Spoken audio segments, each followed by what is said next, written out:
तारीख से प्रधानमंत्री आ रहे हैं बनारस में, प्रचार की शुरुआत कर रहे हैं 2024 के। बनारस के लोग, आप तो इतनी ताकत से बोल रहे हो जैसे उनके आने से क्यूटो बन गया होगा।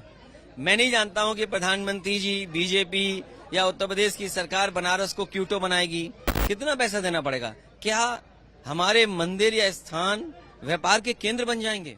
सपा सुप्रीमो अखिलेश यादव 2024 लोकसभा चुनाव को लेकर पूरी तरह से फॉर्म में आ गए हैं, लेकिन ऐसा लगता है कि अब वो सीधे प्रधानमंत्री नरेंद्र मोदी से दो हाथ करने के भी मूड में हैं। दरअसल 1 जुलाई को सपा अध्यक्ष और नेता प्रतिपक्ष अखिलेश यादव का जन्मदिन था।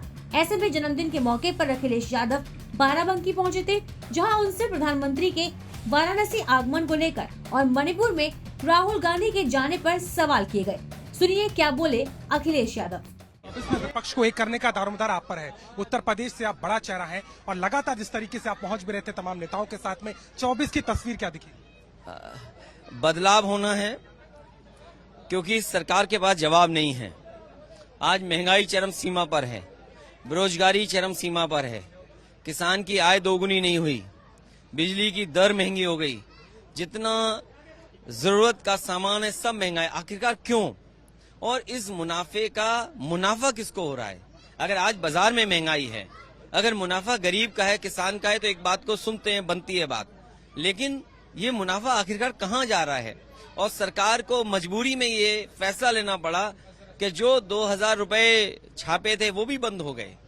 जो सरकार दूसरों से सवाल करती है, सरकार को ये बताना चाहिए कि जो 2000 रुपए का नोट जिसमें चिप लगी थी, क्या उन्होंने अपने ड्रोन से ढूंढ लिए किन किन के घर पे मिले थे?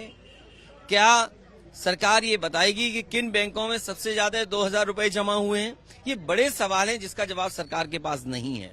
मुख्यमंत्री कार्यालय से एक ट्वीट हुआ है, उसमें एक प्रोफेसर ने ट्वीट किया कि अगर फ्रांस के दंगे रोकने हैं तो योगी का मॉडल ले आओ, 24 घंटे में दंगा रुक जाएगा। देखिए, कौन क्या कह रहा है, दंगा, झगड़ा, अपराधी, किन आंकड़ों को आप मानोगे?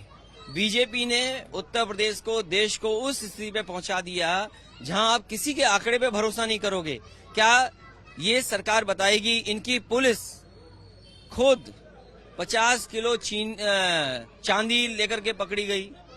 इनके पुलिस के अधिकारी व्हाट्सएप कर रहे हैं। कस्टोडियल डेथ सबसे ज्यादा है। इसी बाराबंकी की एक बेटी को न्याय के लिए आत्मदाह करना पड़ा मुख्यमंत्री कार्यालय के सामने, उनके घर के सामने। और अगर आप पुराना कार्यकाल पूरा उठाओगे सब मुख्यमंत्रियों का, अगर सबसे ज्यादा आत्मदाह अपने न्याय के लिए किसी को करना पड़ा तो भारतीय जनता पार्टी की सरकार में। और इसी जिले में क्या तहसील में नहीं आत्मदाह हुआ, उसकी जान चली गई? इसका जवाब सरकार के पास क्या है? तो जो बेरोजगारी दे रही हो, जो महंगाई बढ़ा रही हो, इन्वेस्टमेंट के बड़े बड़े सपने दिखाए थे, आखिरकार इन्वेस्टमेंट कितना जमीन पर है? क्या इन्वेस्टमेंट के जिन्होंने एमओयू किए उनको नहीं अधिकारी ढूंढ रहे कि आखिरकार कौन एमओयू करके चला गया? तो इन तमाम सवालों का कोई जवाब नहीं है। इसीलिए इस तरह के उदाहरण, कोई प्रोफेसर हो, और आजकल तो मैनेजमेंट का जमाना है, कोई प्रोफेसर है, मैनेज कर लिया, बोला ट्वीट कर दो। मणिपुर के हालात पर क्या कहेंगे? राहुल गांधी को रोका गया, तनाव वहां पे लगातार बना। ये सरकार की जिम्मेदारी थी और सरकार को इस पे ध्यान देना चाहिए था। सरकार अभी भी ध्यान नहीं दे रही है। 7 तारीख से प्रधानमंत्री आ रहे हैं बनारस में, प्रचार की शुरुआत कर रहे हैं 2024 के। बनारस के लोग, आप तो इतनी ताकत से बोल रहे हो जैसे उनके आने से क्यूटो बन गया होगा। मैं नहीं जानता हूं कि प्रधानमंत्री जी, बीजेपी या उत्तर प्रदेश की सरकार बनारस को क्यूटो बनाएगी। और फिर जहां गरीब आदमी सावन में अगर दर्शन करना जाना चाहता है भोले बाबा का, तो सोचो कितना पैसा देना पड़ेगा, कितना पैसा देना पड़ेगा? क्या हमारे मंदिर या स्थान व्यापार के केंद्र बन जाएंगे? क्या गरीबों को उससे दूर रख लोगे आप?